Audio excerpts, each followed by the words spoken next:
Objections suck. You're halfway through the deal and the seller likes you and everything seems super solid. But then he hits you with this. I need to think about it. We're gonna go with someone else, or that's way too low for us. And just like that, it's dead. But what if I told you that you can eliminate over 80% of objections before they ever come out? Or if they come out, then there's always a way for you to handle them. And then overcome the objection and get the deal locked up. That's what NPQ does. It lowered resistance, it built trust, and gets sellers to sell themselves into your offer. In this video, we'll break down the following: the psychology behind the I need to think about it, why your offer is too low is almost never a real objection, and how top closers like John Lalande and Jeremy Miner use NPQ to flip this in minutes. If you've lost deals because of hesitation, fear, price objections, or just ghosting, then this framework is exactly what you need in order to overcome every objection. Let's dive in. It's an exciting one. It's objections. This is basically an objections challenge masterclass call where we're gonna go over objections, guys. We had a really wonderful first presentation that was pretty good. You know, we got over 70 people, 100 people to come in total, but like 70 people stayed throughout the entire time, and so on. So that was pretty awesome. Thank you for participating. So, John, how do you want to go about this, brother? I know that you're good at objection handling and like objection pre-handling. So how do you want to go about this? But before I Well, start, so they say. before I start, I want to see faces, please. Again, like we're in the AI era, so I want to make sure that we're talking with humans, please. So Ben Rao, I saw you in the last one. Welcome back again, man. Um, we got Alonso Prado. What's up, man? Are you from Joe the Home Buyer? No. Um, Yes, I am. anyways. Oh yeah, there you go. You're from Joe the Home Buyer. Yep, Right? I just had that's correct. Cody Hoffine in a podcast I recently. just had Cody You know, Hoffine on a podcast like last week. That's crazy. Cody's a solid guy, man. Cody is yeah. a good dude. Oh yeah. Yes, yeah. Por favor, pásame el suéter, o sea, el abrigo ese que yo uso, el verde. Whoa, who was that? Yeah, That's Esteban, you want to translate that for just me? muted them. there. We're gonna give it a couple minutes for people to hop on, by the way, guys. Yeah, we're gonna leave it a few minutes. We Okay. got a ton of people from the school community. Mike Warren, what's up, man? I'm just looking at everybody that I know. Jawan, I believe you're in the school community. How many of you guys, let's not come off mute right now because there's like 35 of you guys in right now. Can you guys just type in Ellie, what's up? What's up? How many of you guys were on the last masterclass? Can you guys just type in a Y in the chat if you guys were on the last masterclass? Like you guys were there for that one. I want to see if I need to do any sort of repeats or can I just jump right into objection handling? This will help me understand. Type in Y in the chat if you guys were on the last masterclass. Who remembers anything from the last masterclass? Drop in the chat. What do you guys remember from the last masterclass? What was your big takeaway? The context might help, in my opinion. Negotiation. What else? What else did you guys get from the last masterclass? Tonality is everything. Oh, that was you, Esteban. I'm glad you got that because that was like the main topic that we talked about. Type in an S in the chat. Who's in the school community? Who's coming from the school community? I know Mike Warren. I know you, Ellie. I see you every single week. Fernando, what's up? Juan, what's up? So a couple of you guys, Future Estate. A couple of you guys, oh, Future State. Future State, not Future Estate. So a couple of you guys are already in there. I used one of your suggestions, turn around an objection to get the seller to turn around. Hell yeah, Ben. How'd that go for you, man? Mufasa, I think he's in the school too. Hey, it went All right, great. so we're gonna. It went great. I actually used the one as like, well, if all of the pricing is kind of similar and all the terms are similar, you know, how are you going to make your decision? And he What'd flat they say? out told me what his decision-making criteria was, so I knew what to focus on, and we got the house under contract. Let's go. All right, Esteban, we got one comment from the last masterclass. Great job, Ben. Thanks. Absolutely Let's go. crushing it. Great job, man. To not chase the deal, but to attract it through problem-solving questions. Can you guys do me a favor? I want to know what we need to go into, like how much depth we need to go into. Can you guys type in an N if you are not in the school community and you weren't on the last masterclass? Like this is like your first time ever seeing me on any of these. Like you haven't gotten any training from me. Just so I know kind of how much to go into. And so just like 2 of you guys, is that it? Can I just go right in? Brad. Okay, so Brad, my a man, couple of right you here. guys. I know he's Brad is not. savage. All right. Well, welcome, Brad the Savage. What's up, Jamari? How you doing, brother? I see Jamari in here too. We got a couple savages from the school community. And we might be able to pull them into role play. So cool. We'll go ahead and kick it off then. So if you guys were on the last masterclass, you guys know that I typically actually do not do objection handling on its own. And the reason I do that in that way is because what a lot of people do is they do a broken sales process and they don't have enough material to actually go into objection handling. But Esteban called me and he said, John, can you give him some extra sauce? Can you teach him how to objection handle? I was like, all right, I'll put something together for him. So that's what we're doing today. But before we jump into that, I want you guys to understand one core thing about objections. Can anybody tell me what an objection is? Who can tell me what an objection is? Just drop it in the chat, or you guys can come off mute. There's not too many people on here. A concern. What else do you guys have? Resistance. Okay. Resistance. That's a pretty good line. What else? Problems that Excuse the to buy seller time. has. What is it? An excuse? Problems Yeah, that they have. excuse to buy time. That's a good one. Problems. I'll tell you guys what. Maybe a key to even helping them, overcome whatever their problem is. If they say, oh, if the price is too high, for example, or not the price is too high. If they say like the price is too low, you can get them to elaborate a little bit more and figure out, okay, where does it actually need to be? Like, what do you actually need, for example, to move all your stuff out? Yep. Those are all good answers. Who here has a pen? Who here has a pen to write some things down? I see a bunch of you guys have the cameras on. Can everybody hold up their pen? I want you guys to write this down. This is going to be the core of what we talk about today. Okay. An objection is a response. Objection is a response to a question that you asked, the way you asked the question, or an unaddressed concern. It's a response to the question that you asked, the way you asked the question, or an unaddressed concern. That's all an objection is at the end of the day. And so the first thing that we need to understand when we're looking at objection handling is we need to identify that it's a triggered response, right? If you guys were not on the last masterclass, Esteban, do we have that recorded, by the way, the last one? Yes, I have it. And for all of you guys, I'm gonna send it to you guys the replay after this, by the way. So that's a bonus that we have. That first one, full replay, every single one of you guys. So I recommend you guys go through and you guys watch that masterclass first, because my ideal way is to prevent objections before they ever come up. And on the last masterclass, does anybody remember how we taught you how to do that? Somebody did. Who was it that just said they locked up a contract from doing objection prevention? I forgot who that was. I just saw him in the chat. Was it Ben Rao? So some of you guys remember that. That's the ideal way to do it. However, at the end of the day, sometimes we're not perfect and sometimes we get objections. So that's what we're going to go into today.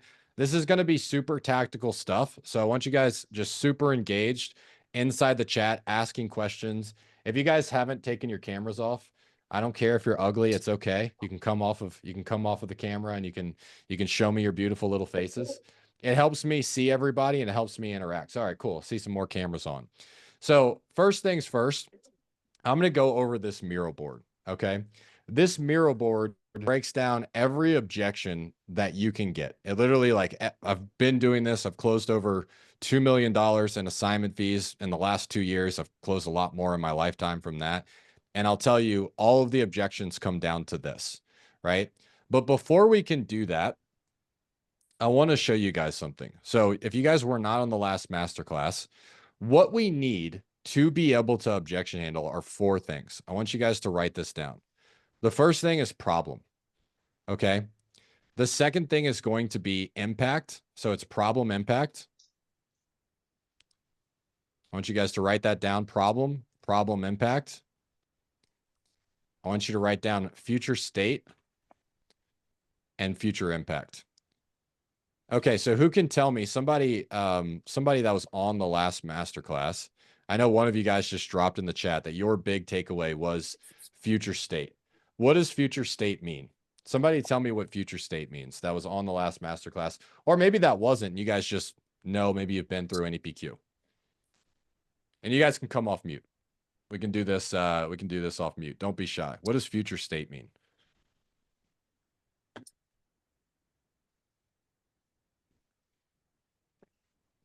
Nobody's got it? I I do. wasn't in the I have class, it. but I would okay. Go Ellie, ahead. tell me what it was. Ellie's in our Future school state community. is basically enabling the seller, the owner of the house, to see where they want to be in the future. You know, how Yeah. they're going to, what they're going to do next and where they're going to land in the future. Exactly.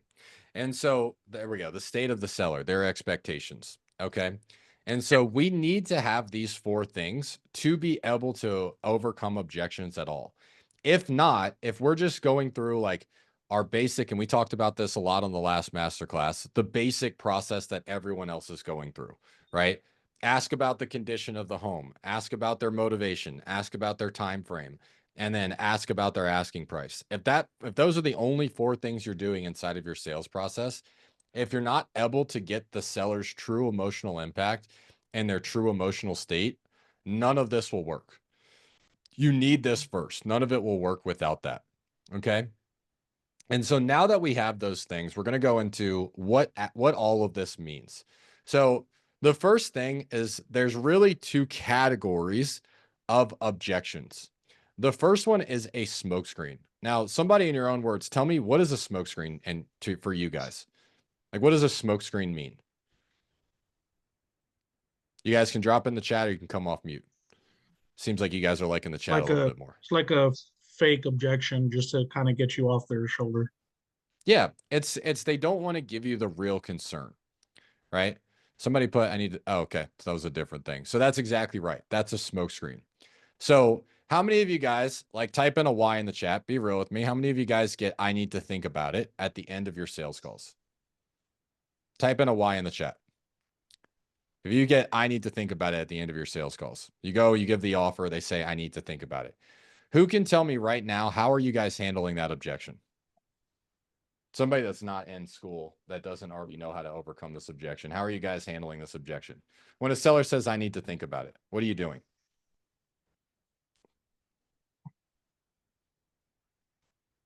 Nobody wants to say it. Can I say something? Call back. Caesar says call back. That's one way to do it. You just call them back and you say, all right, cool.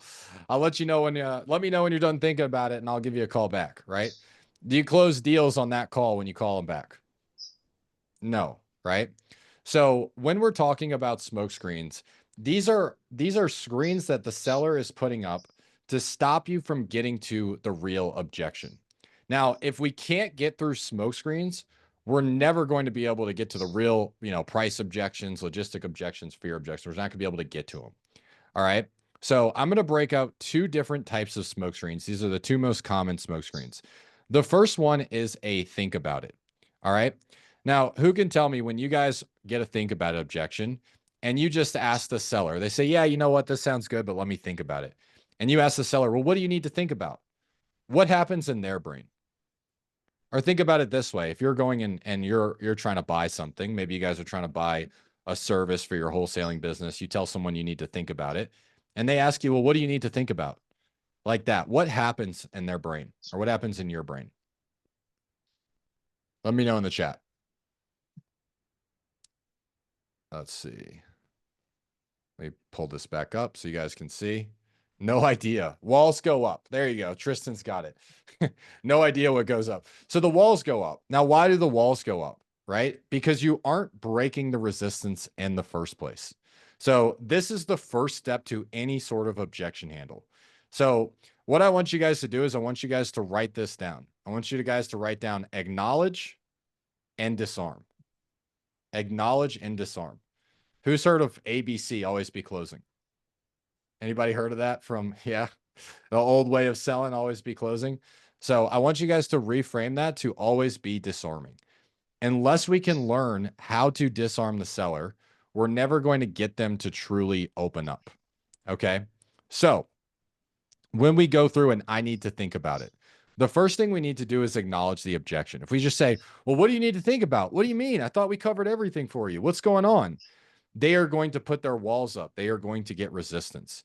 So the way that we acknowledge that, and is the first thing that we say is we say, look, that's certainly not a problem. This is a huge decision. Selling your home is a huge decision. That's certainly not a problem. Now, what does that do? When I say that's certainly not a problem that you need to think about it, what does that do? Who can let me know in the chat? Somebody that was on the masterclass last time that understands like some of the psychology here. It disarms them 100%, Juan. And that's our goal. So we're going to first acknowledge it. We're going to disarm them. The second thing I want to do is I want to disarm them even further. So I'm going to say, yeah, that's certainly not a problem. It's a huge decision. So when's a good time to get back to me in the next day or two, just to make sure I'll be available for you? When's a good time to get back to me in the next day or two, just to make sure I'll be available for you? Now, a lot of you guys are like, well, wait a second. You're just going to book another call. You're going to let them go. Don't worry. We're going to go into this. So the seller says, yeah, I don't know. Just call me back in a week. Yeah, just call me back sometime in the next 2 weeks. Now, when you guys call the seller back in the next 2 weeks, do they actually respond to you? Do they actually pick up the phone, or do they ghost you? They ghost you, right? And so we know that that's not going to happen. So what we're going to do first is we're going to make sure we get that actual calendar commitment. So the seller says, yeah, just call me back in 2 weeks. I'm going to say, yeah, I could. I'm not entirely sure I'll be randomly available like that with my current schedule. Here's what I could do if you feel like it would help. I can pull up my calendar and I'll have you pull up yours. And we can put an actual time that works for both of us. That way you're not chasing me down and vice versa. Would that help better if we did that? Would that help better if I did that for you? So we're getting this actually on the calendar for the next day. Now, what this is doing, when I get them to go, hey, I'm going to book another call, all of the resistance is going down. What they do is they go, thank God, no high pressure sales tactics, right? This guy's not going to pressure me. This guy's not going to make me make a decision. They let their guard down completely. And so the last thing I do here, and Natalie, can you mute everybody for me, please? Is I am going to get the real objection. And the way I do that, so who here is actually in person? Can you guys type in an I in the chat so I know who's in person? Who's in person? Then type in a V if you're virtual. Joseph is in person. Jamari. What's up, Jamari? In person. Okay, Juan's virtual. A couple of you guys are virtual. So if you're in person, this is what I want you to do. I want you to literally start packing your stuff up. So like pack your stuff up like, cool, I've got it on the calendar. We can talk again on Tuesday. I want you to start like you're about to head out the door. And you're going to stop and you're going to do this. Oh, and real quick, before I go, when you're thinking about this between today and tomorrow, what questions might you be running through your mind just so I'm better prepared for that next call? Before I go, what questions are you going to be running through your mind just so I'm better prepared for that next call? Now, what I've done is I've acknowledged their concerns. I've disarmed them, right? Hey, I'm not going to pressure you into any sort of high pressure sales tactics. I'm not going to trigger any sort of resistance. I'm going to let it all go. And then right before I go, I say, hey, and before I go, when you're thinking about this between today and tomorrow, what questions might you be running through your mind? Just so I'm better prepared for that next call. And whatever they tell you there is the real objection, right? Now, I'll tell you guys some terrible sales training that I've seen online, which is you start asking questions like, is it me? Is it something I said? Is it something I did? Is it the company? Was it the price? Now, who can tell me when you do that, what goes on in the seller's brain? What goes on in the seller's brain when you're like, is it me? Is it something I did? Is it something I said? When you play like the puppy dog. Please don't leave me. You're begging, basically. Yeah, 100%. What you're doing is you're lowering your status, right? You're lowering your status. You sound needy, and you're only going to push them away. Think about if a girl was breaking up with you and you started asking that. Is it me? Is it something I did? Is it something I said? Right? They're just going to push away even further. Right? Same thing, vice versa. Okay, so we need to increase our status. So that is one smokescreen. Okay. How many of you guys are in states where people use attorneys pretty heavily? Type in an I in the chat if you guys are in states where, typically people want to review the agreement with an attorney or a realtor or somebody else, right? They want some other outside help. Just Matthew, everybody else is in. You guys don't get attorney objections? Okay, Jamari, 50-50. So I'm going to go over one more smokescreen for you guys. One lady last week. All right. Caesar, what'd you do with that one lady when she said she needed to talk to her attorney?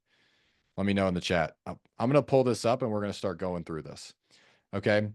So with any sort of partner objection that's not on title, this is typically a smokescreen as well. And we handle this the same way that we handle a think about it objection, except for the last part at the end, right? So if I say, well, what do you need to talk to your partner about? Or what are you hoping that they're going to say? I told her she doesn't need it, but she can use it. Okay. Well, that might not actually overcome the objection or get to the real concern, right? So the first thing I want to do is I want to acknowledge. I want to say, look, that's certainly not a problem. It's a huge decision, right? I certainly understand that you would need to go speak to somebody else. When's a good time to get back to me in the next day or so, just to make sure I'll be available for you? Now that verbiage is super important. When's a good time to get back to me in the next day or so, just to make sure I'll be available for you? They're like, yeah, we can connect. They say the 2 weeks, you do the reframe where you say, I'm not sure I'd randomly be available like that. I could pull up my calendar. You go through all this same process, you book the call, right? And same way, right? Let's say that we're doing this virtual.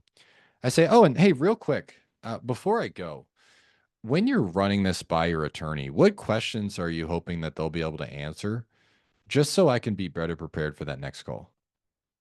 And whatever they tell you is going to be the real objection, right? So right here, they are going to say, well, I just want to make sure it's a fair price. Or I just want to make sure you guys are going to be able to perform on this. Or honestly, I just need to talk to my sister because I'm not entirely sure that I want to do this, right? Whatever they say, or I just want to go talk to another company. Might be another company objection right there. So let me know in the chat before we go any further. What are some of the common objections that you guys are getting right now? Or you guys can just come off mute. Whichever one. Price. How do you handle I want to get family input? I want to get input from my family before I make a decision and see where everybody else is at. That's a great question. So is that a real objection or is that a smokescreen? To me, it's always felt like a smokescreen. Yeah. So I'm going to handle it the same way that I just handled that smokescreen. Right? Yeah, that's certainly not a problem. It's a huge decision. I certainly understand that you would need to talk to your family. When's a good time to get back to me in the next day or two once you're done speaking to them? Oh, I'll give you a call tomorrow. Yeah, so you go Thursday. Yeah, whatever that is, right? And I say, oh, and hey, like real quick, before I go, like when you're running this by your family, what questions are you hoping that they're going to be able to answer for you? Just so I can be better prepared for that next call. Can I role play this like a live call I had yesterday? Yeah, let's do it. Well, Uncle Bob has lived in this house for the last 75 years. Yeah. And it's always been in our family. I just want to make sure nobody else wants to, consider buying it before we sell it and he moves to the nursing home. Yeah. Well, that's a very valid concern. Now I'm going to pause for a second. I haven't gone into these 3 objections, but that's a logistical objection. So I will come back to you. What's your name, by the way? I don't see you. Jesse. All right. Esteban, would you remind me to come back to Jesse's objection once we actually teach the objection? Sorry, I'm on camera now. I have my camera. Okay. Yeah. What's up, Mr. Jesse? We're going to go over that. So what I needed to do is figure out what are they hoping to accomplish first, right? The first thing that's a smokescreen. I've acknowledged that. Now they say, well, I want to see if XYZ person would buy it. Jesse, were you on the masterclass before? Yeah. Okay. Do you remember how I walked through preventing objections before they come up? Yes. I would want to catch that there. I wouldn't want to catch that after I give the offer. So when I asked the question, if you guys were on the last masterclass, so what have you tried to do so far so that way you could sell the property and be able to accomplish A, B, and C? They're going to say, well, I have talked to my family about this. Okay, and what's prevented, any of them from being able to buy it? I want to actually overcome that objection before it gets here, but I'll show you how to overcome it here at the end. Yeah, what sucked on this one, John, was honestly it came up super after the fact. I mean, I try and pride myself on handling it before it comes up. Sure. I was calling back to ensure that she was signing the contract. Mm-hmm. And in that, she had called all the family over the weekend to say, hey, Bob is selling the house. He already has a buyer. Anybody that wants to come collect stuff needs to come do it in the next 3 weeks. That's when the family was like, well, wait, what if one of us want to buy it? And that's that when I should have come up in encountered it Deal on the Killers. call. Yeah. Yeah, it should have come up in Deal Killers then. Yep.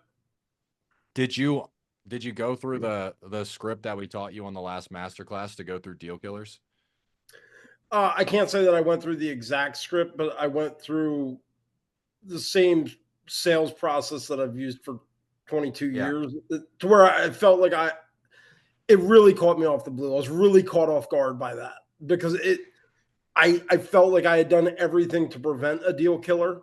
And it just kind of caught me out of nowhere at 8:30 in the morning yesterday. Yeah. So ideally when you go through and you say like, hey, like, let's say we are able to do this in 30 days. What would be your biggest concern at that point?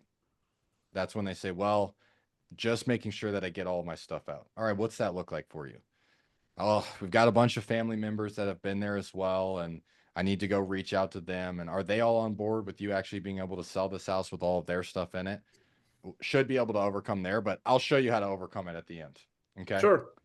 So we're going to go through the actual objections now. Does anybody have any questions on how to overcome smoke screens? Like any smoke screen that you've got and you're like, hey, I don't know how to handle this. We all good? Can I get thumbs ups from people with the cameras on? All right, cool. Got some thumbs up. All right.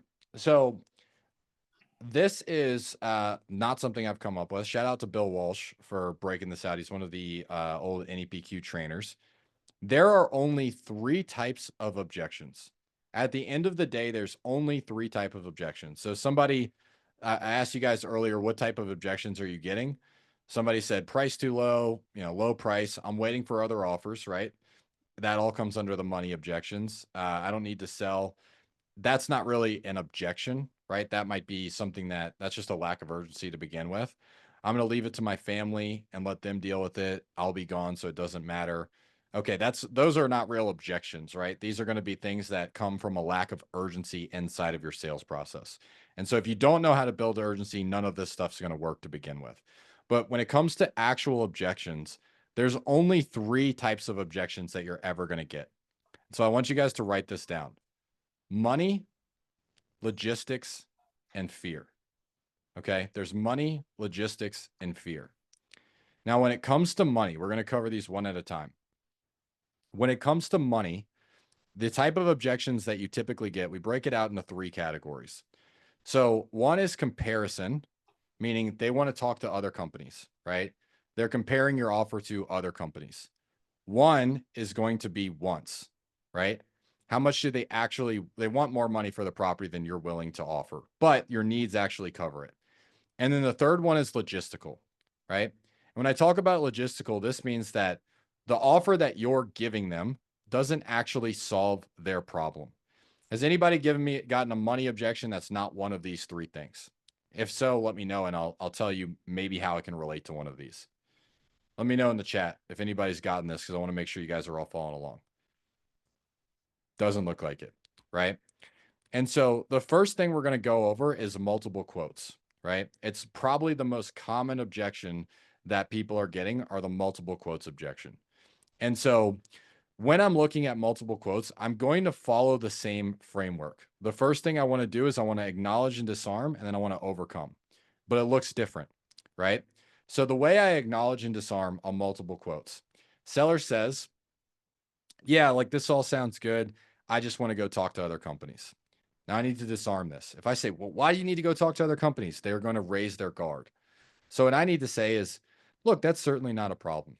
And at the end of the day, whether you work with us or someone else isn't really what's important to me. What's important to me is that you're able to solve X, Y, and Z problem. So for example, Jesse, what was the scenario? Why did that person want to sell the house? Bob is 96 years old and needs Okay. to go into assisted living. He's lived there Yep. since 1942. It's the only home he's ever lived in. Okay. So they need money to put Bob into assisted living. Nope. Bob has plenty of money. They just need to figure out what to do with the house. Okay. So then walk me through like problem awareness, like having this house. Were you able to get impact on what that's doing to them? Yeah. So the house has fallen into pretty bad disrepair. Yeah. Bob has money, but Bob is extremely self-reliant at 96. So Sure. if Bob can't fix it himself, Bob doesn't want it fixed. Yeah. The family is pretty well to do. They all live in $1 million type homes. Yep. And they've been trying to talk Bob for 15 years into getting into a nursing facility that they're, willing to pay for as well. Okay. Bob just wasn't willing to, but Bob had a fall over the winter and realized at 96, it took him 30 minutes to get an ambulance to his house. It's a pretty Sure. large old home. And he realized that he's just at the point that he needs to be, in a better situation. So And they already found the home. They thought they had a person lined up to buy it. And then that person realized how much work is actually truly going to go into restoring a home from 1820. yeah, I got it. I got They enough. backed out. Yeah. So the main thing is like this house is just one more thing that they have to deal with, that Bob has to deal with. That's, he's already moving into the assisted living facility, but it's one less thing that they have to deal with. So the way that I would handle this one is I would say, look, that's certainly not a problem that you need to go talk to other companies. At the end of the day, whether you work with us or someone else isn't really what's important to me. What's important to me is that you guys are able to sell this house so that way Bob doesn't have to deal with it anymore. Okay. I'm going to disarm them. All right. Now, if I say, well, what about those other companies? They suck. And have you looked at Open Doors reviews? They're just going to get resistance. Right. Now, from there, what I want to uncover, and somebody did this from the masterclass last week. I think it was Joe, is I'm going to ask this question. I'm going to say, I guess I should ask, like the 125,000 that we have on the table, is that enough for you to be able to put the down payment on the next house so that way you don't have to worry about all these repairs? Let's say that's the scenario. Let's say we have a house that's in foreclosure, for example. If the house is in foreclosure, I might say, I guess I should ask, the 125,000 that we mentioned, is that enough for you to actually be able to, cover the mortgage on this property and start the next chapter of your life? And this all goes back to what we talked about last week on the masterclass, right? Getting the actual future state and the tangibles of what they're looking for. And so from there, they're either going to say, yes, that is enough, or no. And I'll show you guys no turns into a logistical objection. So like, yeah, it's enough, but I really want more money, right? I am not going to focus on how much more money do you want? Because when I do that, what are they focusing on? They are focusing on why it's not enough, right? I want them to sell themselves to me as to why it is enough, right? So if they say, yeah, it's enough, but I just want more money. Well, just so I know, why do you feel like it would be enough? Well, at the end of the day, I only need to put down $20,000 on the next house, and the rest of the money would just be kind of a cushion for retirement, right? Now, here's the last question. Natalie, can you mute everybody for me? The last question I'm going to ask is I'm going to say, so let's say that all the offers were to come back at the same price. How would you then decide on who to go with? Right? Just like Ben brought up. Let's say all the offers were to come back at the same price. How would you then decide on who to go with? The seller's going to say, well, if you did your sales process right, they're going to say, well, I would just go with you, right? If you really did the sales process right, they feel like you really understand their situation. They're going to say, I would just go with you, right? Or they might say, well, I would go with the person that I feel like I can trust and I feel like that's going to get this done. Okay. And why is that so important to you? Well, at the end of the day, we do need to sell the house in the next 30 days. It's not doing any good for us. And if we don't sell it, we're going to end up having to go into foreclosure, for example. Right? Now I'm going to ask a weighted question. So I say, well, I have to ask you because my only concern is there's a bunch of companies out there that they might put a higher number on a piece of paper. But what were to happen if some company maybe they put a higher number on a piece of paper, but you don't feel like you have that trust. Maybe you don't feel like they're going to be able to close in the next 30 days. I mean, would you just take a gamble with them and hope for the best, or what would you do at that point? Now, every time I've asked this question, they're going to say, I'm not going to take a gamble with them. No, I'm going to work with whoever's going to actually get it done. Right. So then I ask them a consequence. So what feels riskier at this point? Is it continuing to push this off, chasing a higher offer, knowing that that's not guaranteed, or is it taking what you need now so that way you can finally sell this property in the next 30 days and you don't have to worry about the foreclosure? Well, it's taking a chance with pushing this off even longer, right? And then I'm going to ask them my closing question. So if we can get you the 125,000 that you need to be able to sell this house in the next 30 days without you having to take a gamble on anybody else, what would be your biggest concern at that point? I'd have no concerns. And then you go in for your close. Okay. That's a multiple quotes objection. I'm going to break down what we did again. The first thing I'm going to do is I'm going to disarm them. The second thing I need to figure out, like there's going to be two types of price objections. There's a logistical, and then there's an actual just I want more money or I'm comparing it to somebody else. So the first thing I want to figure out, the money that I offered them, is that enough for them to accomplish XYZ result, right? So if they're trying to buy another house, the money that I offered them, is it enough for them to be able to do that? The money that I offered them, is it enough for them to pay off the mortgage? Maybe they're a landlord. They want to go invest in another property. The money that I offered them, is it enough for them to be able to do that? Right? Once I do that, I ask them why. Why do they feel like it would be enough? They start telling me why it would be enough. All right. Then what I do, and all of you guys, has anybody, like, be real, type in why in the chat. Has anybody ever been beat out by another wholesaler that couldn't perform on the price? Right? Type in why. If you guys have been beat out by another wholesaler that couldn't perform on the price. You guys know this happens, right? You guys are all well aware that this happens. Somebody will put a higher number on a piece of paper, right? And you could do that too, right? You guys could do it. You guys could offer them $250,000 for a $150,000 property, but you're not going to. But they don't know that, right? So when I say this, when I say, let's say that somebody puts a higher number on a piece of paper, but you've seen online, some people, they put a number and then they lower it, or maybe you don't trust them. Maybe you don't feel like they're going to close. I mean, would you just take a gamble with them or hope for the best, or what would you do at that point? Now, when you word it that way, would you just take a gamble with them and hope for the best, or what would you do at that point? They're going to say, no, I'm not going to take a gamble with them, right? And you can ask them again, why? Well, why wouldn't you take a gamble? They're going to say, well, because of X, Y, and Z, right? So then I'll ask them, well, what feels riskier? Is it continuing to push this off, chasing a higher offer, knowing that that's not guaranteed, or is it taking what you need now so that way you can solve XYZ problem? And do you guys see how the harder the problem, the more they feel it, the better this works? Do you guys see how that works? When you guys have a true motivation with the seller, that's how you're able to overcome these objections. Cool. So that's our multiple quotes objection. How many of you guys get the objection where the seller wants the Zillow price? They want the Zillow price. That's their objection. They're like, yeah, I want to sell, but Zillow says my house is worth $200,000. Always, only always. Yeah. So you guys are getting that. Yes. Right. So we're going to show you how to overcome that. It's very similar to the comparison objection, but this is something called a reframe. How many of you guys, I know a couple of you guys, I see you like Juan, Ellie. How many of you guys have looked through the book of reframes? Juan, have you, or Ellie, have you guys seen that? Yeah, So I'll show you guys. I've kind of gone through it a little bit.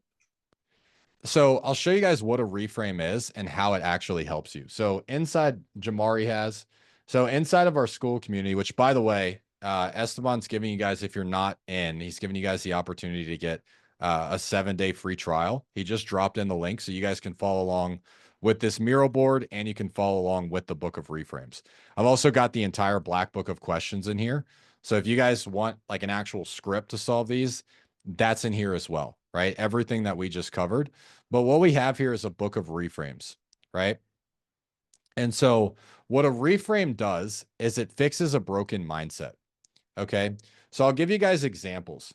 Have you guys ever had a foreclosure, like a seller that's in foreclosure, but you still can't get them locked up on the price because they just want more money? Anybody? Yeah, you guys have been there.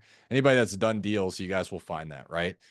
And so why are they willing to take a gamble and lose the house instead of just taking the price that they have on the table? They're delusional. Why else? Let me know in the chats. They're already losing. They're already losing. Okay. So they have a broken mindset at the end of the day. They have hope, right? They have hope that something's going to happen. They're smoking a little bit of hopium. They're not facing reality, right? And so what we need to do is we need to be able to reframe their mindset. And so I'm going to show you guys how to do that. And you guys can look in the book of reframes for a bunch of other reframes that we have for, I'm going to go over a couple today. But when we're going over the objection handler for once, okay, the first thing we're going to ask, similar, we're going to disarm. Certainly understand that you would want more money. I guess just to see if I can help, the money that we have on the table, is that enough for you to be able to sell the house so that way you don't have to go into foreclosure?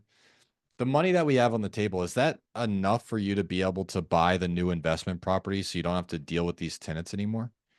The money that we have on the table, I mean, is that enough for you guys to get what you need so that way Uncle Bob doesn't have to continue stressing over this house, right? Whatever their scenario is. The seller says yes. Okay, well, why do you feel like it would though? Well, because of XYZ. And I need to ask you, are you 100% committed to actually solving XYZ problem? I mean, are you 100% committed to actually getting this house sold so that way Uncle Bob doesn't have to worry about it anymore? Are you 100% committed to selling this house so that way the bank doesn't end up taking it? I need to get this commitment first. I'm on a call with 100 people. You want to come say hi? And so once I do that, I'm going to say, are you open to a suggestion there? This is the beginning of my reframe. Okay. So I'm going to say, are you open to a suggestion there? Once I do that, I'm going to say, this is what a reframe is. Have you considered that you holding on to what Zillow says your house is worth, or maybe what one of your neighbors sold for 6 months ago, is the one thing that's holding you back from being able to sell the home? Right? So this is called a reframe. I want you guys to write this down. This is an objection versus result reframe. Objection versus result reframe. So whenever you have a seller that's giving you an objection and the objection is preventing them from getting the result, this is what you hit them with. So for example, seller says, yeah, I really need to sell the house so I don't go into foreclosure, but I'm not going to sell it for less than $200,000 because that's what Zillow says the house is worth. I might say, have you considered that you holding on to what Zillow says the home is worth might be the one thing that's actually preventing you from being able to sell the house? Have you considered that you holding on to what your neighbor sold for 6 months ago might be the one thing that's preventing Uncle Bob from being able to sell the house and not deal with this anymore? Have you considered that you holding on to XYZ price might be the one thing that's actually holding you back from getting your end result? Right? I'll give you guys a real life story here. So I was working with a seller in Orange County. And if you guys know Orange County, if you guys have seen Selling OC, like we deal with some pretty expensive properties. These people did not need money. They were very well off, just like Jesse's seller. They didn't need money, right? They were like, the guy was a heart surgeon. Her husband was a heart surgeon. The mom was a stay-at-home mom. But they were just stuck on this $3.6 million price, right? And so when I got to the real why of why they were looking to sell, their daughter was all the way in Los Angeles, 2.5, 3 hours away with traffic. And she wasn't able to actually be there for her daughter who just gave birth. And she was missing a lot of those like most important moments. If any of you guys have kids, you guys know that one of the best times is right when they're born, right? When they're a newborn baby and you're holding them and they smell all good. And so she was missing out on that, right? And so what I asked her, and she's like, I can't let it go for 3.6. My neighbor sold for 3.7. And, I got another neighbor that sold for 3.5. She was bringing up all these comparables. And I said, look, have you considered that you holding on to what your neighbors have sold for might be the one thing that's actually preventing you from spending that time that you want with your daughter? And that hit her. She stopped for a second. I mean, sitting in her living room, she stopped. She thought about it. And she's like, you know what? You're right. And I said, are you willing to let those comparables stop you from being able to get the time that you want with them? She's like, no, I'm not. All right. So the 2.6 that we have on the table, is that enough for you to be able to buy a condo down there next to your daughter? Yeah, it is. Well, let's say we're able to get you that. We're able to get you that in the next 30 days. What would be your biggest concern at that point? Okay. So that is a once objection. Now, notice you need to have a big problem awareness. The bigger the problem, like this lady wanted to be close to her daughter so she could be there for those big moments. If you guys aren't able to get this, these objections aren't going to work, right? You need to be able to get those tangibles with the seller for these objections to work.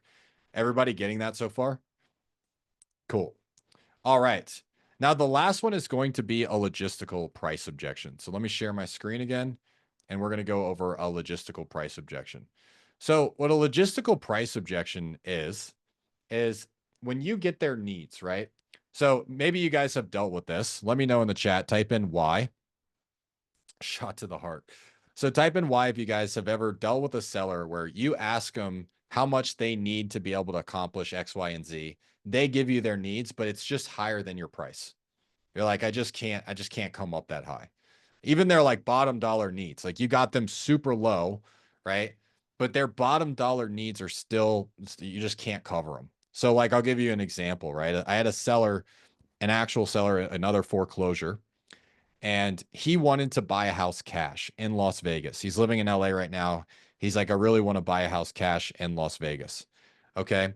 When I asked him, how much do you need to be able to do that? He said, I need $600,000 to buy the house cash. Now he's in foreclosure, right? So it might have been a little unrealistic, right? So the first thing I want to do is I want to disarm it. Hey, certainly understand that you would need $600,000, right? To go buy another house cash. I guess, are you opposed to having a conversation about how we've helped other sellers in this exact scenario? They're going to say, well, no, I'm not opposed to it. Right. And I'm going to go through the logistical objection in a second. Right. And so when I get them to say, I'm not opposed to having a conversation, I would say, I guess just to see if I can help, like the money that we have on the table. Actually, let me go back to this for a second. Money objection. There we go. Right here. So if I get a logistics objection, they say, no, that's enough. The first thing I'm going to ask them is a commitment question. Okay, well, price aside, like we might be able to work on that. Are you 100% committed to actually being able to sell this house so that way the bank doesn't take it? Price aside, we can work on that. Are you 100% committed to being able to get closer to your daughter so you can be there for the big moments? Price aside, we can work on that. Are you 100% committed to being able to sell this house so Uncle Bob just doesn't have to deal with it anymore? Yeah, I am. Okay, well, are you completely opposed to walking through some ways that we can help with the money on the table to be able to help you get Uncle Bob out of this house? Are you completely opposed to walking through some ways that we can help with the money we have on the table for you to be able to sell this house and not have to lose all your equity in it? So I'm asking are you completely opposed question. Can anybody tell me that's in the group? Why do I say, are you opposed? Juan, I see you typing. You can just come off Going mute, for bro. no. There you go. Jamari's Yeah, got it. most people want to say no. Exactly. Right. And it's their decision. Yeah, you guys are 100% right. It's their decision. So I want to say, are you completely opposed to walking through some ways that we can help with the money we have on the table? Now, here's what that looks like with a logistical price objection. With a logistical price objection, a lot of times their reality is just not going to happen. Right. So I'll give you guys this example with this guy in Las Vegas. He was like, I want to buy a house cash. I want to buy a $650,000 house cash. The dude's in foreclosure. He does have some equity in the house, but not $650,000. Right. And I said, well, what if we were able to get you into a property short term, maybe for a year, until we can build your credit back up? Right. You can get in that exact same property, but instead of buying it, we just rent for a year while you're getting a new job. And then once you do that, then you go buy your dream house. I mean, would that be worth it? So you don't have to worry about a foreclosure on your record and then having to push this off for another 7 years? He's like, well, honestly, I haven't thought about that yet. Well, good, man. That's why I'm asking. So if you had to think about it. And then I start walking through other options. So with logistical objections, you have to get creative. The first thing you need to do is you have to ask them, are you opposed to exploring some ways that we can help you with the money that's on the table? They're like, no, I'm not opposed to exploring ways that you can help me with the money we have on the table. Okay, perfect. Now let's talk about it, right? They might want to go buy another house. They might have to rent instead, right? They might want, $50,000 to pay off all their student loan debts. Maybe we can get them $25,000 to pay off their student loan debts. But then when they get into their new house, they're going to have a lower mortgage payment and they'll be able to start chunking it down there, right? So I have to open it up that way first. Are you guys getting this so far? Type in Y if I'm moving too fast, let me know, because I've been doing these for years. And so they kind of come natural to me at this point. I love when people type in WHY. Why? Okay, so you guys are getting it so far. All right, cool. So we're going to keep going. We've just covered all of the different types of price objections. Do you guys feel confident that you can overcome a multiple quotes objection right now? Just give me a thumbs up or type in Y in the chat.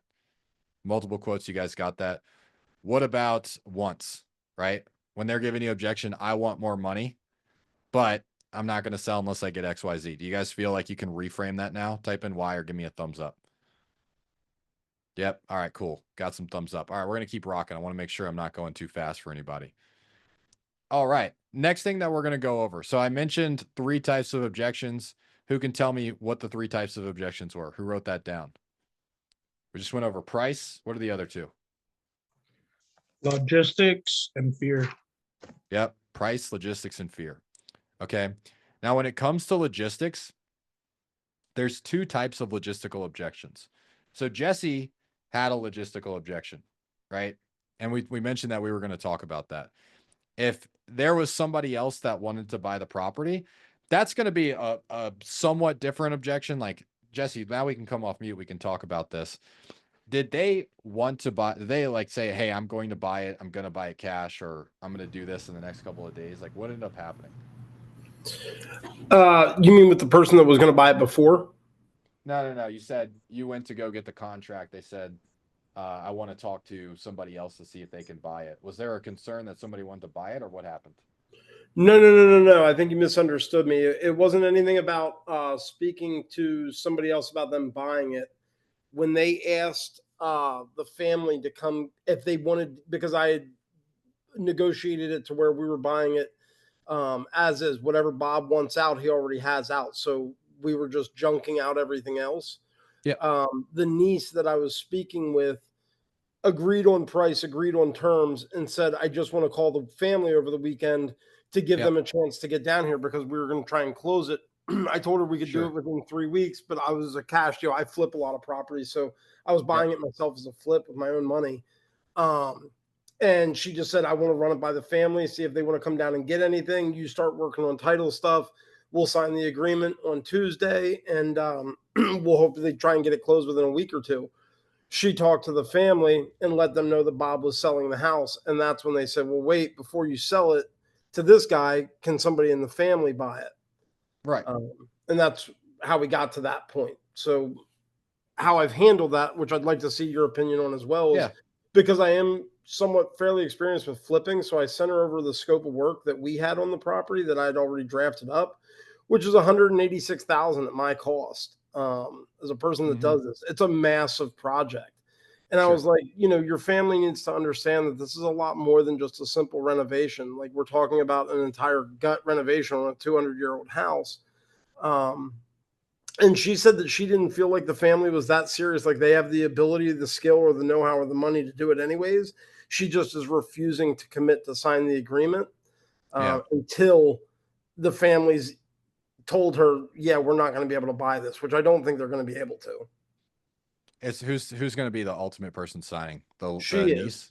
She is. She already has POA and everything. Yeah. So And Bob, and I've met and spoken with Bob. Like, she's pulled Bob out of the nursing home twice to come in, one time to have a talk on the phone, but he's really hard of hearing. So I went and met him at the nursing home, and then he was there when I went and saw the property as well. So I really feel like it was somewhat situational, but it was really frustrating for me because I just Sure. felt like I should have had this buttoned up a little bit better.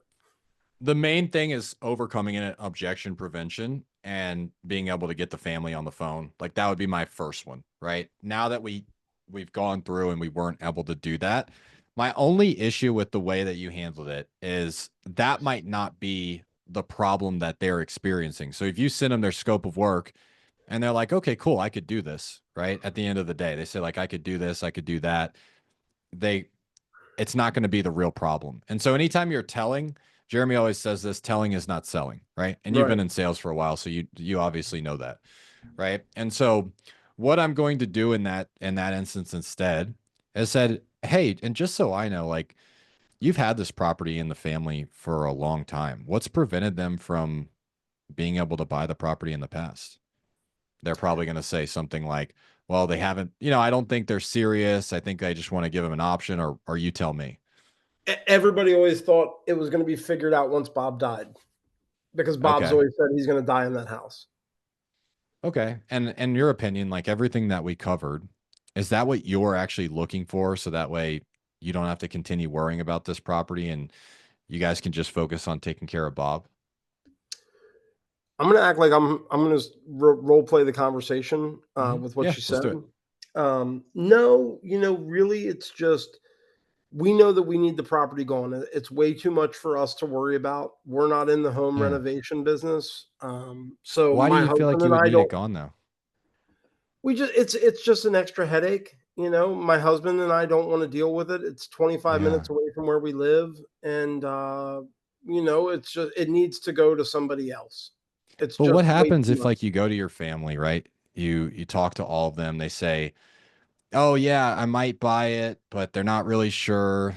They take another 60, 90, 120 days just to make a decision. God forbid the market gets worse in that time, and then you end up getting a lower offer in the future. I mean, what happens at that point? I told them they have until Friday. So I told them that they told me on Monday, and I told them that I was going to tell you that I would give them until Friday, but by Friday I have to make a decision. Why Friday? I want it to be done. I want to know that this chapter is finished and behind us. Do you honestly feel like they're going to come through and actually be able to buy the house by Friday? No, I don't. Are you willing to kind of continue pushing this off and take that chance if you didn't have to, though? I'd rather not. It's just, Why? I'm trying to keep the peace in the family because we still have to see each other at the holidays, and because it is my nephew, I don't just want to sell it out from under him. Sure. Because it's still his great uncle's house, and we all have a lot of family memories there.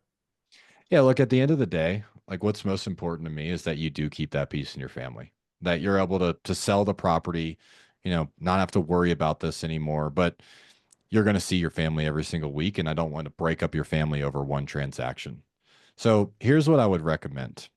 It's not going to take them 4 or 5 days to be able to figure out if they want to buy it. It's a pretty simple decision. Like, they have all the information they need. So what we can do is we can just hop on a call tomorrow, right? If they have any questions for me about the scope of work or anything like that, I'll set up a call with all of them. We can all have a discussion. And then at the end of the day, if they say, hey, I want to move forward with it, they can go ahead and do that. And if they don't, we'll get it authorized and we'll start opening up escrow tomorrow. Would that help if I did that for you? I think so. And then I'm going to try to set it up with the family, because that's a partner objection that I didn't go into this in depth. I go into this much more in depth than inside the school community with a partner objection. With a partner objection, there's 2 types of partners. There's people that aren't influenced by the sale, meaning like an attorney, a realtor, Uncle Bob that is just sold a house one time and he thinks he knows what he's doing. And then there's people that are influenced, like a wife that's on title or a wife that's not on title, family members living in the property, family that has something to do with the house. Typically what I try to do when there's a family member that is involved. So if they're not involved, I try to go around them. Like, what are you really hoping to accomplish with them? And I'll try to overcome it. That's what I did first. Once I realize they're very involved, I want to set up a call with them and overcome their objections one by one. So I'd want to do that in a group setting. It's the same way I overcome a partner objection with a wife. So role play with me for a second. Let's say you need to talk to your wife, right? The first thing that I'll do is I'll say, okay, and your wife aside, like, do you feel like everything that we've covered today is what you're looking for to be able to solve ABC problem? Yeah, I think so. Yeah. It Yeah. seems like it. I just, What she, specifically you know, made you feel like that? she's always been the one that's better at thinking about things than I am. Yeah, and obviously, man, we're going to talk to her as well. But for you, right? What made you feel like that? Well, I mean, as long as we're able to pay off the rest of the mortgage, and Mhm. you know, we did want to get our daughter's college Yeah, debt squared away. right. But it seems like it, you know, everything you've said so far seems like it checks all the boxes. And are you Um, 100% committed to actually being able to get some money out of the house so that way you can pay for your daughter's college? well, yeah, we definitely need to pay off the mortgage if we're selling the house. Okay. Yeah. Yeah, your Yeah, mortgage and but then and yeah, obviously your yeah, daughter's. we want to try and help with our kids' college debt. Yeah. You know, she's graduating. We don't want her starting off with a lot. It's Mm, not much. It's, you know, yeah. 25,000 for that. And I think we said it's like what, 215 on the mortgage. Yeah, man, I respect that for you that you're taking care of your daughter like that. I mean, not a lot of people do that, so I really admire that. I guess my only concern is let's say, we go to your wife and she doesn't see eye to eye on this. Maybe she doesn't want to sell or she wants to just like hold off for a little longer. Would you just say, "Hey, I'm not able to pay for my daughter's college," or what would you do at that point? I don't know. I think we'd have to try and find a solution, John. Yeah. You know, I think we should be able to, but Yeah. you know, this whole selling thing, like I told you, we've kicked it Mhm. around for a few years, but I feel like she's going to be on board because she's the one that brought it up to me. Yeah. And she probably will. In my experience, this is what typically happens. I mean, we had an hour long conversation today, kind of addressing all your concerns.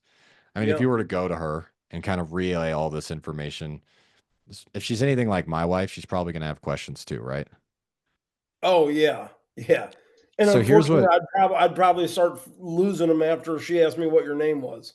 I'm right there with you, man. Sometimes I forget what I ate for breakfast this morning. So here's what I would recommend to be able to give you the best shot to actually selling the home and then paying for your daughter's college is let's set up a call with both of us, right? That way, when she does have questions, I'm going to be here to answer them. And then we'll be able to take one step closer to being able to help you get the house sold and then take care of your family like you want. Would that help if we did that for you? Yeah, I think she'd be on board with that. So I have to get them on the phone because they are directly involved. Like has anybody here ever closed a deal where the wife that's on title said no? No, right? You Yeah. never have. It's not possible. So I need to get the wife on the call and I need to get her on board. So that's how I handle the partner objection. I have that training, like that step-by-step script that I just gave you. I have that inside of my school community. I just wasn't going to go over that today. It's a partner objection isn't necessarily an objection that's going to stop you from closing a deal like right on the spot. It's just another call, and then you go through all of these again. Is that helpful? Yeah. All So I right. just wanted to actually chime in here real quick, John and everyone. We've held so far over 60 people. That's great. And there's more people even coming, I see. So I want to give a huge shout out. I know we're gonna continue. John is here to deliver a lot of value, but I want to give a huge shout out. Please give me a fire emoji on the text area for John for everything that he's been doing right now, for taking the time to deliver all this value. And also, so give me a fire emoji in the text. And also, I want to make sure that you guys get the free trial of his school community where he has everything inside of there. Access to the scripts, the reframed Bible, the objections playbook, and trainings, and and different frameworks that he's been using for NEPQ for wholesaling real estate. And remember that this is what he's been using, and all these techniques he's been teaching it to make over 2 mil a year wholesaling remotely without ever having to go into this in-person appointments and so on. Everything that he's been doing is virtually living with his family in Colombia. So again, fire emoji to John. And don't forget to claim your free trial. And if you guys have the ability to tell it to your friend, say that, hey, we're gonna have this free trial to your friend. You guys can also, get a rip out of this. All right, if you guys are able to sign up and then ultimately share it with your friends, and ultimately share this link, you guys can also be part of this. What's up, Jesse Jesse? give you a kissy emoji. Yeah, it's 7 days. It's 7 days for you guys to get a taste of it. A lot of you guys are already in there. Like I see Jamari in there. I see Mike in there. I see a bunch of you guys in there. So we role play. So anything that you guys need help with, we role play in there. So you guys will get a taste of that for 7 days. And Esteban, it's $1 million a year, but thank you for hyping me up even more. So yeah, I appreciate the shout out. Awesome, guys. All right. We're going to continue to keep rocking. We're going to go over logistics, and I'm going to go over fear. Okay. So we already went over the money logistics, right? How to get them to start opening their mind to look at some other things. Timing. Has anybody ever got a seller that's like, yeah, I just am not sure that's the right time, right? Maybe they say like, oh, I don't need to sell right now. Maybe I'm going to push this off. Just type in a Y in the chat if you guys have ever dealt with a time frame objection. Maybe I'm going to push this off even a little longer. Yeah. So we're going to teach you how to overcome that one now. Okay. So the first thing is going to be going into the acknowledge and disarm. You guys got it, right? Pretty common theme there. Certainly understand that you feel like the timing isn't right. Timing aside, do you feel like everything that we've covered is what you're looking for to accomplish XYZ result? Now, you guys notice that do you guys notice I've been doing this on every single objection handler? I put the objection aside before I overcome it. Why am I doing that? You guys can come off mute. Why am I putting the objection aside first? You're trying to isolate it and make sure it's the real objection. Yep. Joe's in school, so he knows that, right? So I'm trying to isolate the objection, because if I don't do this, I might be trying to overcome the wrong objection. So if I say, well, timing aside, do you feel like everything that we've covered is what you're looking for to accomplish A, B, and C? They say, no. Okay, well, why? It's really the price. Well, am I overcoming a timing objection, or am I overcoming a price objection? I'm overcoming a price objection. And I need to know what objection I'm overcoming, right? So I need to isolate the objection first, right? So I'll say, hey, like timing aside, do you feel like everything that we're covered? If they say yes, I know that is a timing objection. That's the only one I'm trying to overcome, right? Then I'm going to get some commitment. So just like I role played with Jesse, I said, are you 100% committed to being able to sell the house so that way you can pay for your daughter's college, right? That's the thing that he told me that he's trying to accomplish. I'm going to say, are you 100% sure that you want to do that, right? And then he says yes. I say, well, why? And what this is going to do is he's going to start selling himself to me. Well, I really want to pay for my daughter's college because, when I was in school, I ended up getting in a lot of debt. Oh, I'm not sharing my screen. My bad. When I was in school, I ended up getting into a ton of debt, and, it just wasn't very good for me, right? So I don't want that for my daughter, right? Or maybe I say, yeah, are you 100% sure you do want to sell this house so that way you don't have to keep worrying about the stairs and all of the headache with the huge home? They're like, well, yeah, I'm 100% sure I want to do this. Well, why? Honestly, I took a fall in the house, and at this point, it doesn't even feel safe to stay here.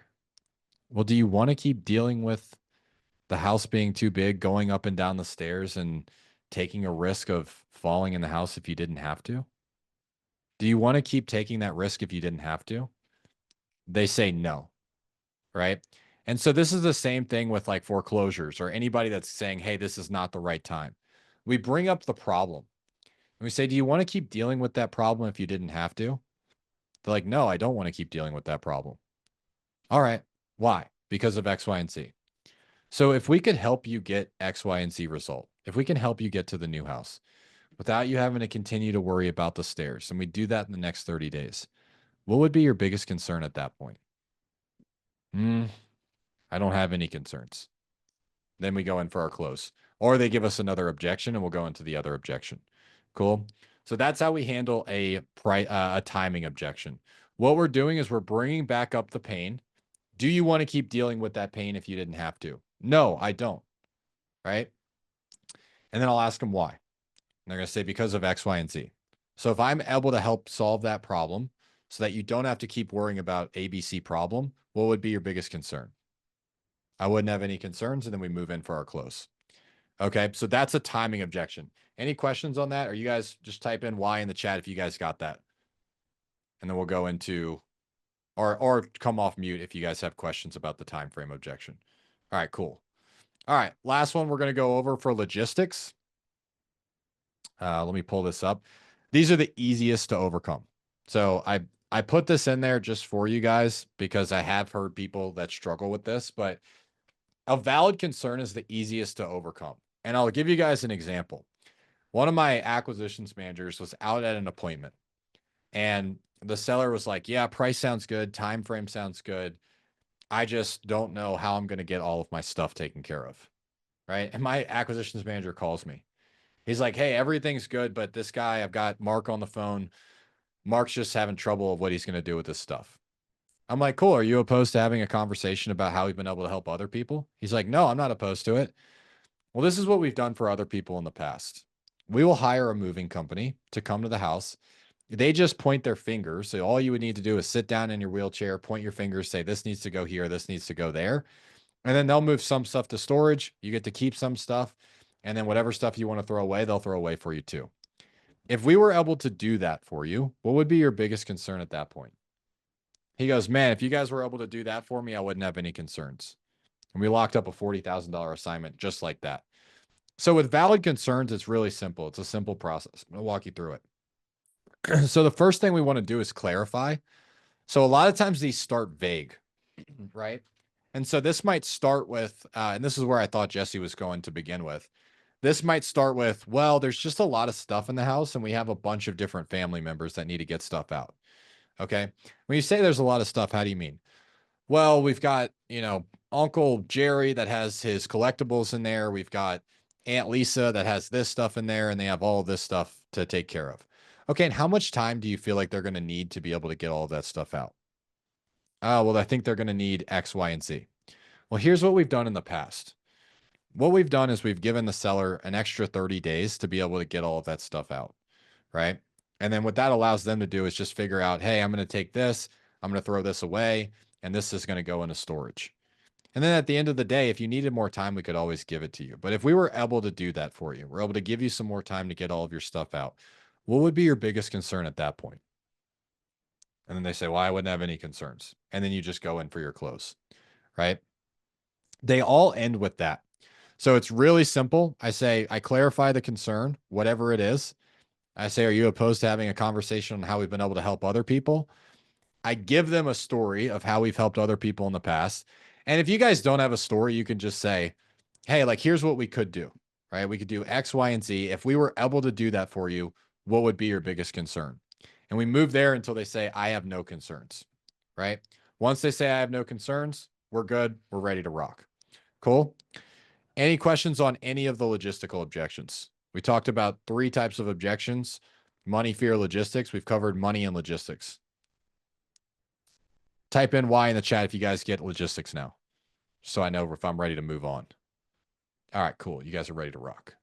All right. The last one is fear. Now, this is the most common objection that you guys will probably confuse with a smokescreen. So type in Y in the chat if you guys have ever felt like you have a seller completely locked in. You're like, I feel like I have them, but there's just some sort of objection there. They're just, for whatever reason, not signing the agreement. Maybe they tell you, hey, I'm going to sign it tomorrow. I'm going to sign it on Friday. And then you call them on Friday. Yeah, give me a couple more days, right? They're just continuing to push it off, or there's just no real concern that you can get to. Have you guys ever gotten that objection? Yeah. That's a fear objection, right? And so when I'm talking about fear objections, there's really 4 different types of fear objections. Okay. One is a fear in themselves. And I'll give you guys an example of each one of these. One's a fear of themselves. One is a fear in you. They don't trust that you're the company that's going to get this done. One is a fear in past experience. So we just went over this today in our school role play. past experience fear. I'm going to show you guys a reframe on how you can do that. And then another one is a fear of future change. So has anybody ever had a seller that like maybe they have an emotional attachment to the property, or they've been there for 20, 30 years and they're about to have to start a new chapter of their life and they're just scared? Have you guys ever experienced that? I know I have, right? And so what we're going to go over is the 4 types. So the first one is a fear in themselves. I'll give you guys an example in this. I had a seller who was just like in a terrible situation. This was pretty recently too. And this seller had been in this property her entire life. Like, she inherited it from her family. She was abused in this property. She was abused by her husband, who is still her husband. Long story, but she was abused. Like, property had a bunch of emotional attachment to it, and she knew she needed to change. But when it came down to it, we agree on everything. She just says, "Look, I'm just not very good with making decisions. I have a seller that's like 3." Okay, you have a couple sellers like that. So she's just like, I'm not really confident in my decisions. I'm just not good at making decisions, right? And that was her objection. She was just scared. Okay. So I'm going to show you guys how to overcome that. First thing we do, can anybody guess what we're going to do first based on the objection handlers so far? Let me know in the chat if you guys can guess the first part of these objection handlers. There's a pretty common theme. Acknowledge and disarm. There we go. Juan got it. Isolate's true too. But I want to acknowledge and I want to disarm it, right? And so I can't have any resistance up. You guys got it. So acknowledge. So let me pull up my screen. So the first thing I'm going to say is, look, I certainly understand that you're nervous. This is a huge decision, right? And then what I'm going to do is I'm going to say, just to see if I can help, are you 100% sure that you want to leave this house so you can get away from all these memories and you can finally start this next chapter of your life? They're going to say, well, yeah, like I'm 100% sure I want to do that. I'm just scared. Well, why are you so sure that you want to do that? Well, to be honest, it's just, I can't keep living like this. I've got XYZ problems. I've got ABC problems, right? Then I'm going to ask the same weighted question I told you guys earlier. So what feels riskier at this point? Is it continuing to push this off like we have been? Or is it doing something about this now so that way you can finally start this next chapter of your life? You're no longer dealing with all of these memories, and you're finally at that dream home down there in San Diego. Well, it definitely feels riskier to continue to push this off. Well, why do you feel like it would? Well, if I keep pushing it off, I'm just going to stay here. And then I might ask something like this. So what do you feel like you need to do to put yourself in the best possible position? So that way, when you go to bed tonight, you know you've done everything in your power to get to that dream home where you're no longer having to deal with this house. Yeah, I just need to do it, right? I'm going to give you guys some reframes there. But what I'm doing when there's a fear in themselves is I'm making the pain bad enough to where they want to change, right? Just like we talked about in the last masterclass. I'm going to bring the pain up bad enough to where they want to change. Okay. Now let's talk about a fear in you. This should not happen if you're following your process correctly. So if you're getting I don't trust you, you've typically messed up something pretty bad. Like if that's happening to you where they're like, yeah, I don't know if you're going to be able to perform. I don't know if I can trust you. I don't know if this, like you need some more sales training because that shouldn't be happening at the end of your call. But if it does, this is how you overcome that. So the first thing I'm going to acknowledge disarm, certainly understand that you have concerns. The next thing I want to find out is what are they looking for so that way they can be comfortable making that decision. So what that sounds like is, so what would you be looking for is that you know that you can 100% trust that what we're going to do will actually help you get down to that dream home in San Diego?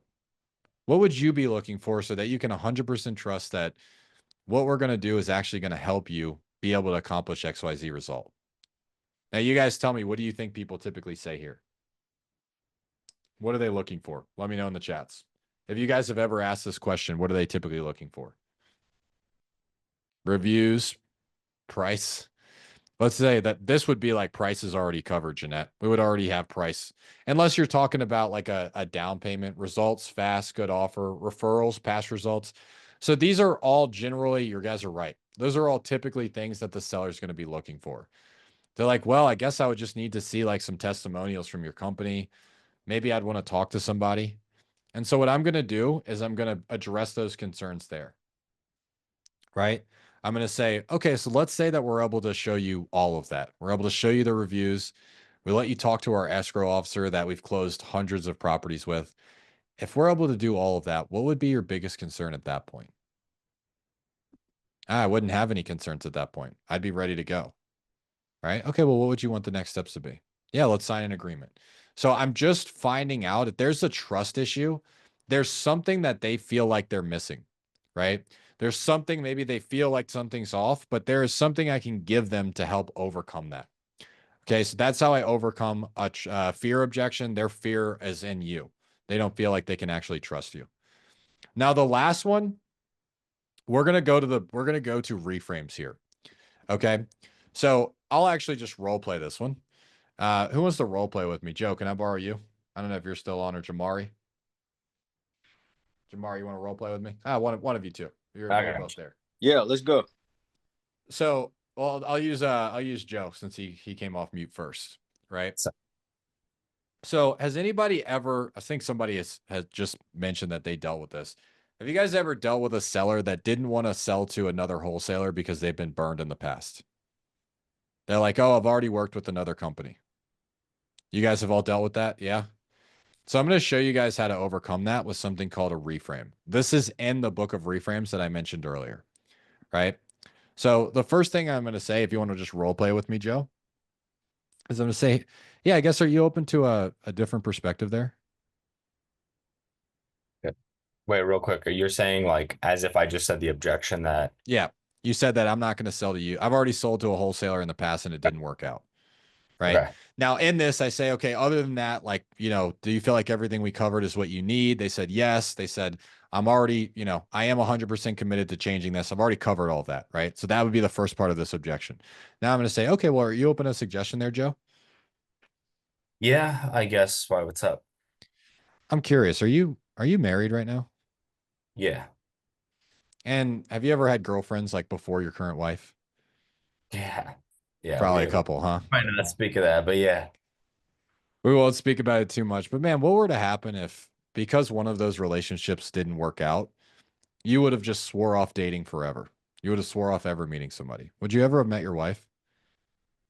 Yeah, no, I guess not. I mean, I definitely had to Yeah. overcome that and just move forward. Yeah, and that's the thing, because if you would have let one bad relationship stop you from ever meeting somebody else, you would have been burned by the same mistake twice.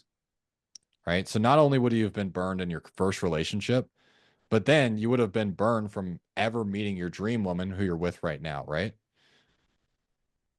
And Yeah, so why makes would you sense. let the same mistake burn you twice?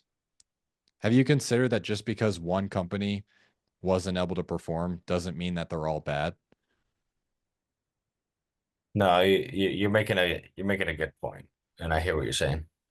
And if you continue to hold on to that belief that all of the companies are bad just because you experience one bad deal, would that actually put you in a better position to be able to accomplish A, B, and C?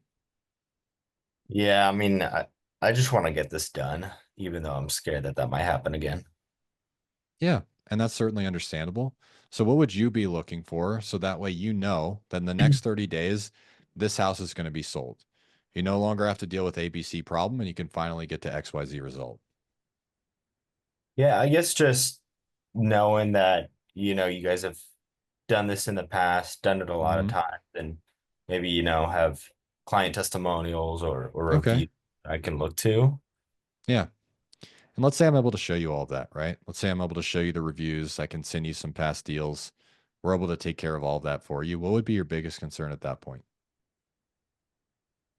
I think I'd be good. I mean, I think that's the last thing.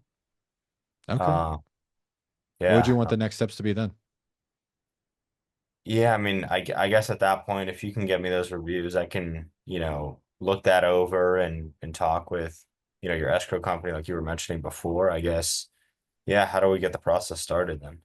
Yeah, well, here's what I'll do for you. I'm going to pull up all the reviews now. I'll start working on the agreement. I'll type it all up, kind of outlining everything we just discussed. At the end of that call, I'll buzz in my escrow officer so you can talk to them. and then we'll open up escrow and get the ball rolling for this. Would that help? Yeah. Yeah, sure thing. Boom. That's how you overcome that. So that was a reframe.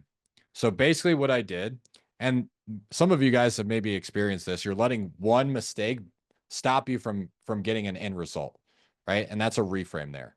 Have you considered that you dealing with one company that didn't work out might be the one thing that's preventing you from actually getting your end result? Not necessarily Right. lead. That's right. Once we Let get me a hold mute of somebody. Oh, I just pinned somebody that was trying to mute. Let me remove that. There we go. Cool. All right. Anybody have any questions? I'm going to unpin myself. I don't like that. Anybody have any questions on how to overcome, I don't want to work with you because I've worked with another company before. It didn't work out. Type in a Y if you guys are getting that in the chat. The letter Y. Or you can type out the word Y. I don't care. All right, cool. You guys are all getting that. All right. The last one we're going to go over. This is the final objection for the day. And I'm going to ask you guys, we'll open it up for Q&A at the end, is a fear of future change. Okay. I'll have Jamari role play this with me. I know I went to Joe last time. So this is fear of future change, right? So what I do here, and I have this inside of the book of reframes, is I need to reframe them, right? And so does everybody know who Tony Robbins is? Just give me like a head nod. Has anybody ever gone through any sort of personal development coaching with Tony Robbins or anybody like Tony Robbins? Yeah. Couple of you guys? Okay, cool. So Caesar does not know who Tony Robbins is. Look him up, bro. He's a savage. He's a savage mindset coach. So what he talks about is reframes. He has a famous quote called burn the boats, right? And so the first thing that I'm going to do is I'm going to hit him with, are you open to a suggestion? Right? So this typically comes when you get a fear objection, a fear of future change, is they're just like, look, I'm just scared. This is a big decision. I just don't know what I'm going to do. Right? And so what I'm going to do is, Jamar, if you want to role play with me, I'm going to start it out like this. Yeah, Jamar, I mean, I get that you're scared. Are you open to a different perspective there? Yeah. Yeah. What you got?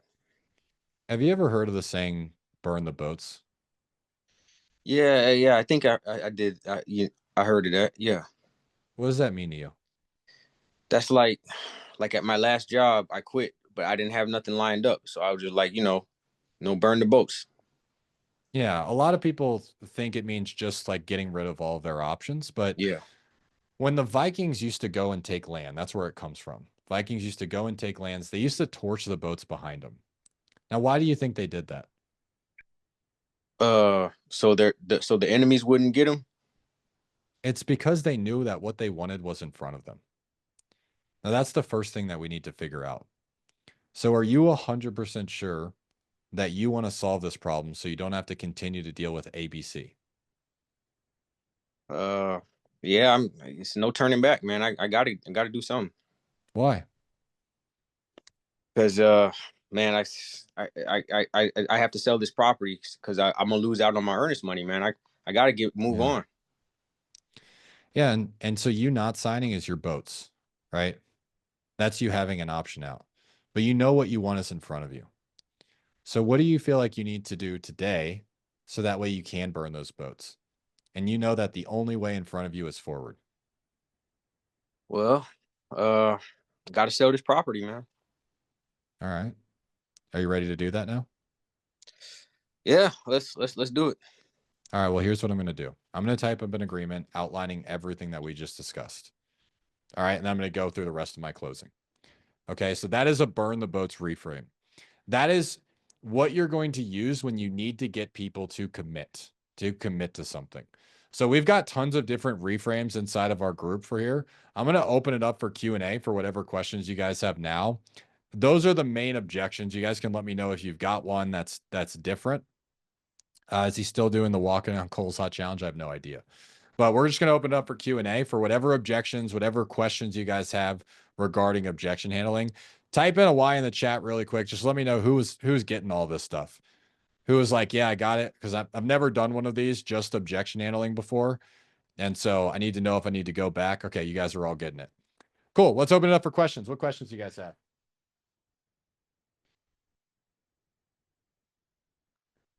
Don't be shy. You guys can put them in the chat if you guys don't want to talk. Hey, John, real quick, and I Yeah. might have missed it, so I apologize if I No, you're tuned out. Whatever. On the fear one, the fear of themselves. Real quick, what was the rundown of overcoming that one? Yeah, let me show you really quick. I'll bring it back up. So what you're doing, like the principle of the fear in themselves, is you're helping them understand that the pain of them staying the same is going to be worse than the pain of them changing, right? And so they are making the right decision.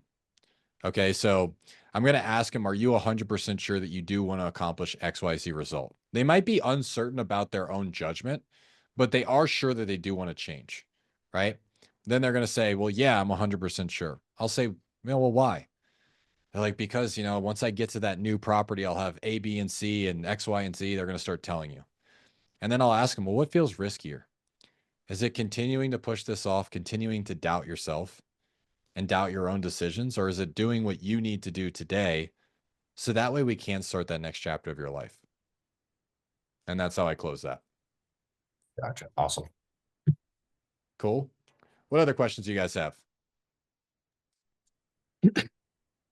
I don't necessarily have a question, but I do want to open up the room for one thing that I want to highlight. All right, guys. So just so you guys have an understanding, right here, I'm gonna share my screen real quick so you guys have so you guys see something that I want to show you. So in this school community right in here, which is NEPQ Real Estate, you guys will be able to see the Wholesale Sales Academy that is run by John.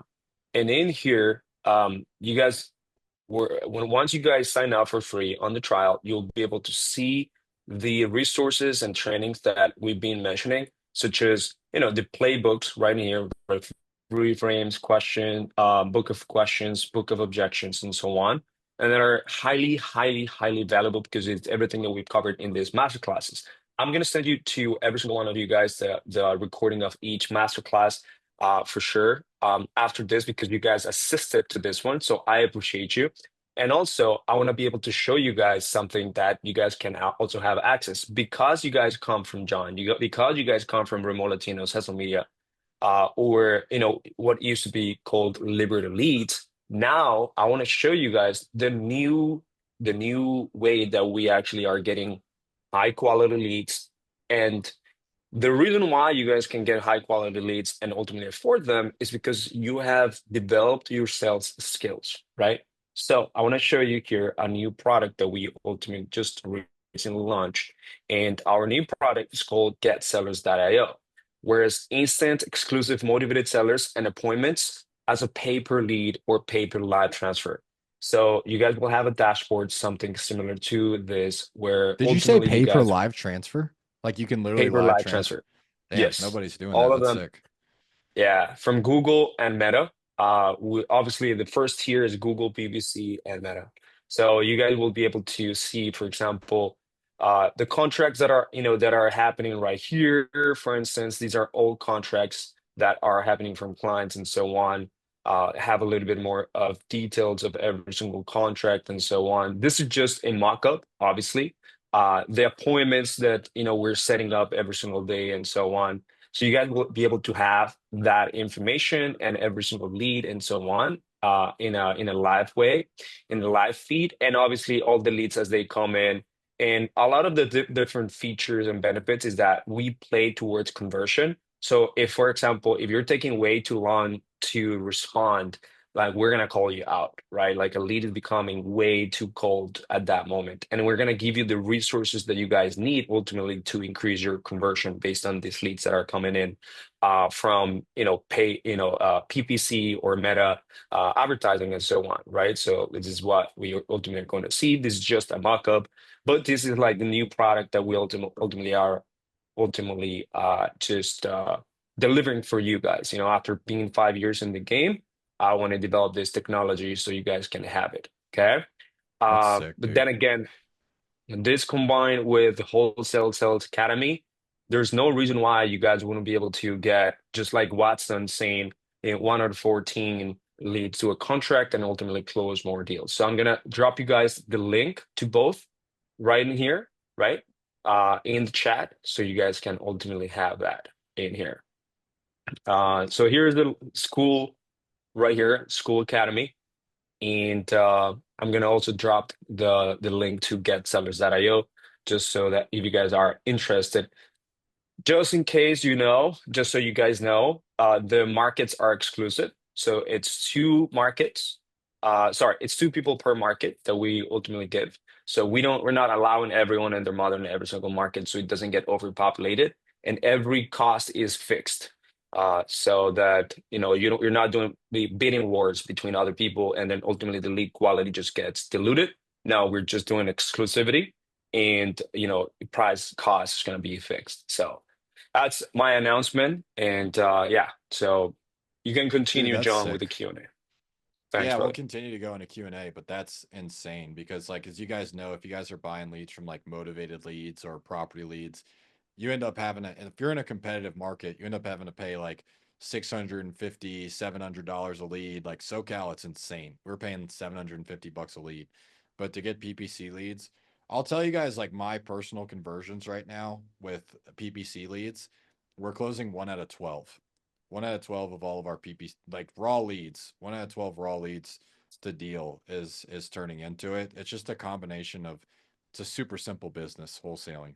Get high quality leads and bring them through a good sales process, and then everything else is simple, right? Everything else, that's all it is to it. So that's sick, man. I'll have to come and we'll have to come have you come on the school community too and tell everybody else that's not on this call about that. But that's insane because I know I speed a lead. Everybody's like buying the same leads, and I use them too. But this is gonna be way better. Fucking awesome. Thanks. Cool. What questions do we have, guys? I saw a couple of you guys just join. Esteban, just so you're aware, that school link does not work. Oh no. Oh, that's trouble. Let me Just want to give try you a heads again. up. Thanks, man. Yeah, you can just go I hit the didn't know there invite was that link one. in there, and you can send them that way. Lamont If had a we're- question. Yeah, Oh, there you go. If we're already working with you guys for Facebook marketing, how would it work? That's what he wanted to know. yeah, no problem, Fernanda. So this is a paper unit. So these are also Google PPC leads, right? So your Facebook, you're doing Facebook. These are your campaigns. You're ultimately are having your own branded campaign, and you would have a long-term benefit of saving on the costs as opposed to like paying more per lead but per unit. So ultimately, a lot of our clients actually buy both, right? They're able to do Google PPC pay per lead, and they also do the campaigns because you get the benefits of running your own campaigns, right? And your own brand, and also having control of the ad spend and ultimately your numbers. And the other pay per lead is just obviously because we have PPC leads coming in, live transfers as well. You pay per the unit and so on. So you can always talk to us about adding that to your marketing channel if that's something you want to do. Sounds good? Cool. What other questions do you guys have? You can just drop them in the chat, or we can hop off. Whatever you guys want. You guys want to go lock up some deals? John, I had a question. What's up, Jesse? So, right after the last call, I implemented what I took away the biggest thing from that, which was more demanding. I don't know how to phrase it necessarily, but more, I really liked how you back the seller down into the price frame that works for you. As in, it's just a lot like Ian Ross talks about it a lot also. Like, if we can't get to that number, what's our next step? You know what I mean? And Sure. it really worked out great for me. On the last one, I started off with a woman. My number had to be 280 for the deal to work. She started off around the 330, 335 number. And we just kept going back and forth with if we can't do that and if that couldn't happen. And eventually we got right down to the number that I needed to be at for an ovation deal. And it worked out. I guess my question for you is, how do you interact with a lead that, regardless how much time and attention you're trying to put into building rapport, you just feel like there's no way to break through that that personal barrier to get them to begin to drop their guard. Yeah. Even when you're paying attention to your Sure. tone and the tenor of your voice and you're sounding empathetic, they're just so closed off to the process that they're Yeah. not willing to open up. How do you try and overcome that initial barrier so that you can have a meaningful conversation? I usually go playful, man. I go like sarcastic, playful. We'll say something like, you know, they'll make a joke. Or I'll make a joke, for example, like they'll, oh, where are you headed next? They'll say, I don't know, somewhere warmer. Okay, so you're going to Egypt, you're going to Afghanistan, or you're going to South Florida? What's going on?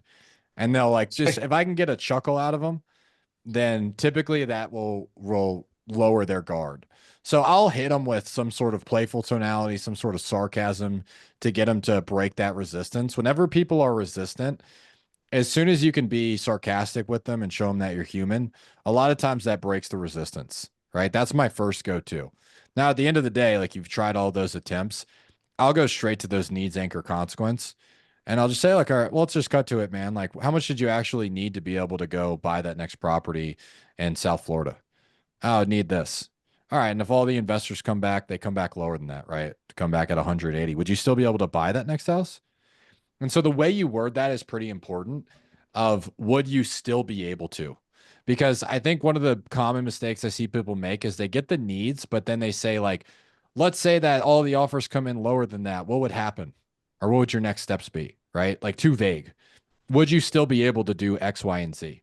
And that's where I'll go to after that. But in general, high resistance sellers like type A, try to break them with a little bit of playfulness, like a little bit of jokes, crack them down a little bit. And my second question for you is this was something we were discussing today where I was talking about how, 90% of the time, this methodology that you're talking about is exactly what people should be doing. How do Sure. you interact though as a wholesaler when it is a strictly business type of lead that you get in, for example, or maybe not a lead, but I was talking like over the weekend, I had an attorney call me that I've done a lot of business with over the last 6-7 years. And in that, it's strictly numbers type of thing. And how do you coach people on how to, if they're a newer wholesaler, how to understand that it's okay to break your process? Like this is your sales process, but you have to be flexible. How do you address that from a coaching standpoint to teach that maneuverability? Yeah. So, like anybody that's been in the community, the first thing I teach you is how to understand the process, like what it is. But then once you get it down, I start teaching you how to just be a human at that point, right? Like once you understand it, the most important thing is being a human first, right? And so, like if I'm talking to an attorney, I'm not going to say like, "Oh, what's that doing to you?" Like it's not going to work, right? Talking to attorneys, talking to real estate agents is a lot more about status framing, right? So they're going to status frame the shit out of you. Attorneys are going to try to, right? They're going to have super high status. You need to be able to have a high status too. So that way you create respect.